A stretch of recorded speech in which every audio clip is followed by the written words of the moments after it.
Hey everyone, how are you guys doing today? I'm sure you're doing great. Unfortunately, I'm still trying to put together my software to be able to make nice videos for you guys. The one I did yesterday wasn't as good as expected because if you listen, you could hear the echoing sound. So I'm trying to take care of that, and I still haven't done that yet. But that notwithstanding, I've prepared. I want to make this short lesson for you, and it's going to be very solid. I'm sure you're going to like it. So by tomorrow, hopefully, I'm going to come up with a video where you have to listen to songs, listen to the CDs, the way we usually do. But today, I'm just going to take you through and show you a couple of things that you need to know. Okay, let's go to my workboard section so you can see what I've got for you. Yes, here we are. Answer, ask and answer. See, I can run, I can jump. What can you do? I can walk, I can dance. You see, can, what we call a modal auxiliary verb, is called can. We use this to know, to find out what one can be able to do. And I can assure you that anything that you can do, like you can see here, I can run. That thing that you can do is what we call a verb. Okay? This verb of a thing is very important in learning English. That is the reason why yesterday I sent across to your Facebook page irregular verb table, which I wanted you to practice at home to see how you can remember the simple or the base form, then the simple past tense, and the past participle, which we usually call the V3. You see, the verb, they come in three different forms. The first one we call the base form, the second one we call the simple past, and the third one we call the past participle. So, but why I brought you to this page is to show you that the things that you can do, that's how you try to find out which one is a verb. So the thing that you can do or that one can do is what we call a verb. As you can see here, I can run, run is a verb. I can jump, jump is a verb. I can walk, walk is a verb. I can dance, dance is a verb. And you know there are so many of them, as you can see from the one I sent to you yesterday. Okay? Okay, let me take you over to another section where we can see and look at this verb and see how we use them in sentences. Okay, here are some examples of what I was trying to explain to you. We have the simple form of a verb. You see here we have the verb be that I always tell you about. And this verb be that we've got here, it means am, is, are. But they did not write it because they expect you to know it. That's why I've always tried to explain and stress on this particular verb be. It does a lot, so they help us in so many ways. You see, in the past, this verb be becomes was or were. Then in the past participle, which we call V3, it becomes what? Been. So you see here, become, became, you see, to become. This one is C-O-M-E. This one is C-A-M-E.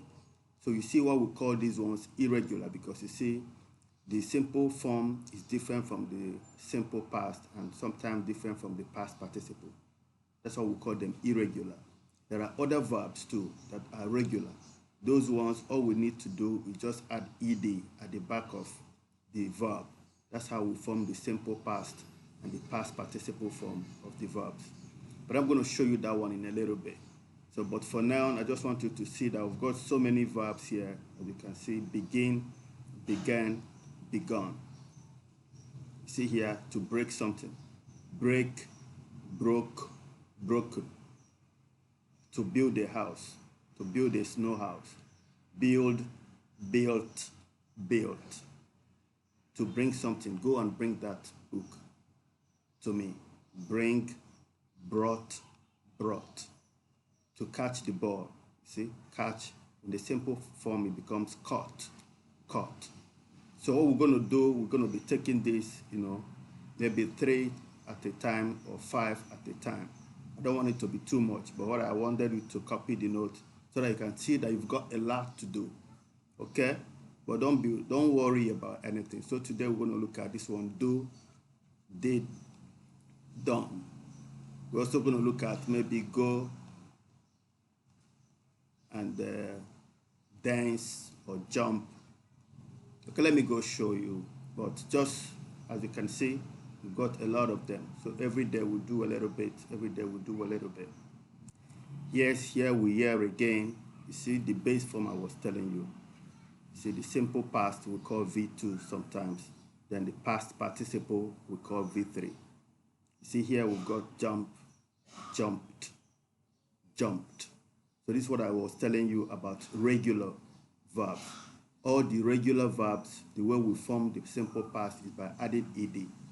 But if in this case where you've got the verb that ends with e, all you need to do is just to add d to it to form the simple past and to form the past participle.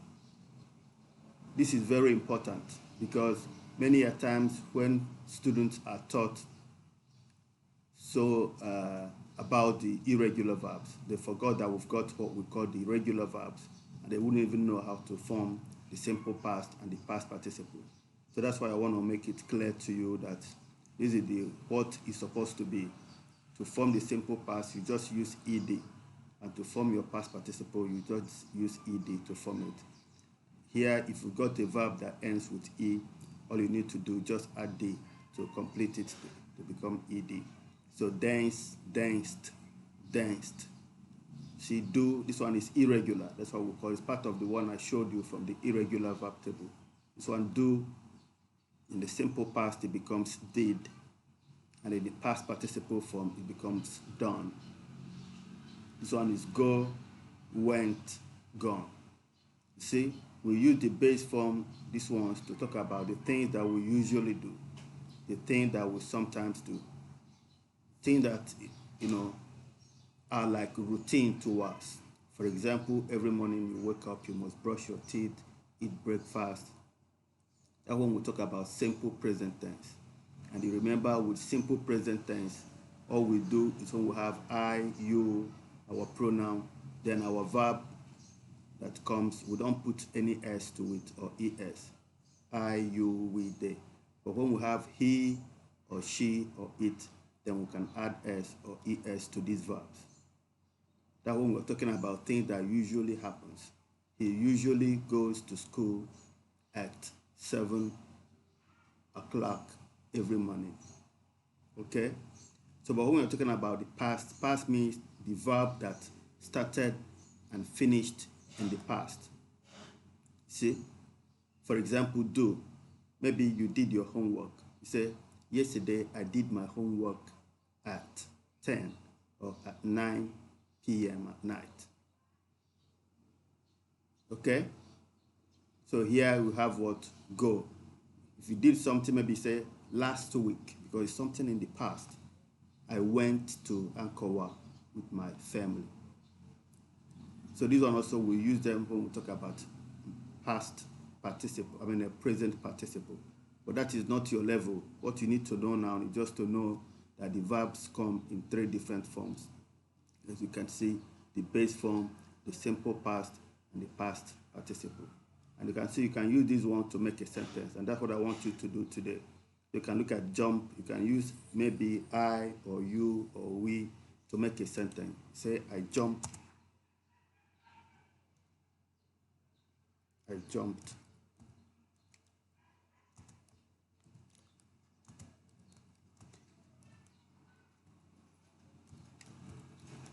I jumped over the fence. I jumped over the fence. And you see, I'm using ed. That means I did it already. I'm not jumping now. So I jumped over the fence. Maybe that was yesterday or a while ago or 2 minutes ago. You see, you can use he, you can use she, you can use they. All what is important is for you to know a verb. If you know a verb and now you know your I, you, we, they, she eat. Then you can say something. Many a times I ask you, can you say this, can you say that? We can't even say anything. But you know so many verbs, and if you know any verb at all, that means then it's the time for you to begin to speak up. You see, you can say you go to school every day by bus. You see? Because that's why we're putting go. You go to school every day by bus. If we have here maybe he, you say he, oh sorry, he goes to school by bus every evening.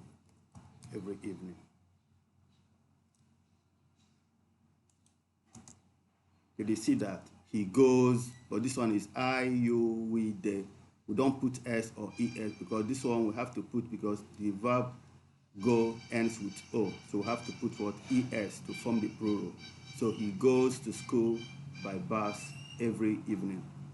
You go to school every day by bus. Or you go to school by bus every day. I jumped over the fence. You see, you can change these ones whichever way. You can be changing your subject. If you change your subject, your verb might change. If you change your subject, your verb might change depending on what you're saying, if it is in the simple present tense. If you don't want to use the pronouns, you can use somebody's name like my mother, my sister, or my friend, or my teacher, or me and my brother, or me and my family. Then you now use your verb depending on what you want to say. Okay, when you join me at the Zoom time, we're going to spend more time talking about all these ones. But what I want you to do is you look at the irregular verb tables and see those ones that you can write down. Okay, but I'm picking these ones for today, 1, 2, 3, 4. So you write these ones down and try to make as many sentences as possible, like 10 sentences, using all these 1, 2, 3, 4. If you have other verb that you want to use, that's okay. I'm going to be so happy to see that. But these 4 that I've given to you, I want you to change the subject pronoun. Use he or her or they or my brother or my father or my mother and make sentences using any verbs or at least using these 4, if that is going to be okay for you. So when you join me at the Zoom meeting, so we're going to talk more on this one. I think that's going to be all about it for today. As you can see, I had to take you back and forth, showing you little things that matter. So like I told you, don't forget, make sure you can write at least 10 sentences using all our pronouns, I, or using you, or he, or she, or my mother, or my friend, or my teacher, or whatever. Then look for verbs that you like, or you use the 4 that I've just chosen for today, which is jump, dance, and do, and then go. Okay, I'm going to see you on the rebound. Thank you for watching, and see you when you see me.